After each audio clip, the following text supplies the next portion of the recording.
Hi, I'm Lutz, Director of Horticulture at Heritage Museums and Gardens. And I'm Allie Mulrow, Manager of Visitor Experience at Heritage Museums and Gardens, located in historic Sandwich on Cape Cod. One of the things that makes Heritage so unique is our renowned collection of rhododendrons brought here by Charles Owen Dexter, which you're going to be learning a little bit about today. Hi there, today we're going to be talking about planting and care tips. So Les, I'm really interested in putting some rhododendrons into my yard at home. What is the best location that I should choose in my yard to put the rhododendron? Okay, well, keep in mind these plants are native to woodland locations where they'd have plenty of shade and deep, rich soil with lots of organic material. So those are the kind of things that you want to keep in mind. Plant them ideally in shade. Plant them in an area where you can have lots of organic material, either amend the soil or lots of compost, things like that. And then obviously keep it well mulched and well watered. And how much water does a rhododendron need? Cape Cod, if you're on Cape Cod, is pretty sandy.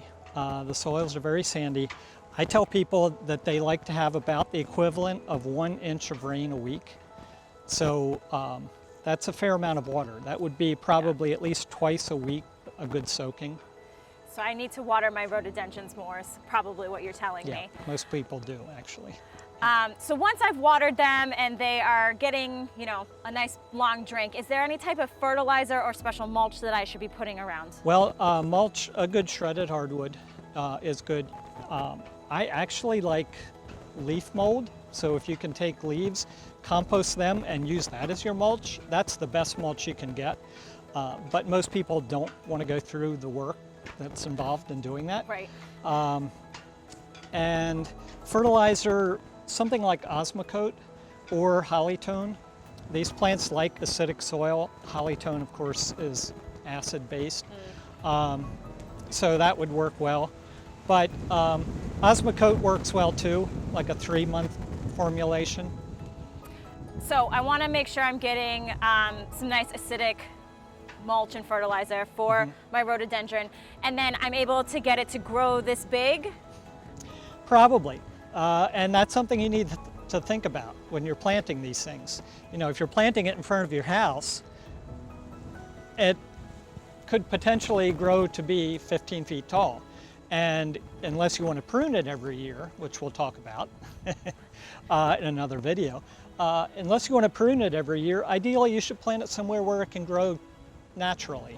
So they make a great screen, a good privacy screen between houses or something like that. So it makes a good fence, but don't put it in front of my window. Right.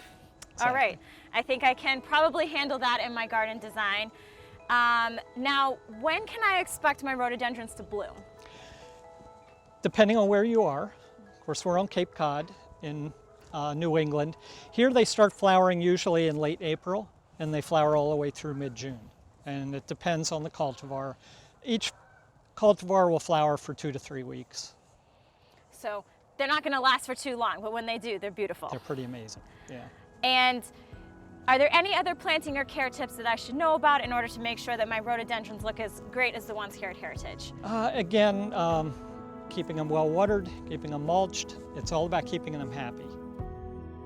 Thanks for joining Les and I today to learn a little bit more about our rhododendron collection at Heritage Museums and Gardens. To learn a little bit more, please follow us on Facebook or check out our website at heritagemuseums.org. Happy gardening.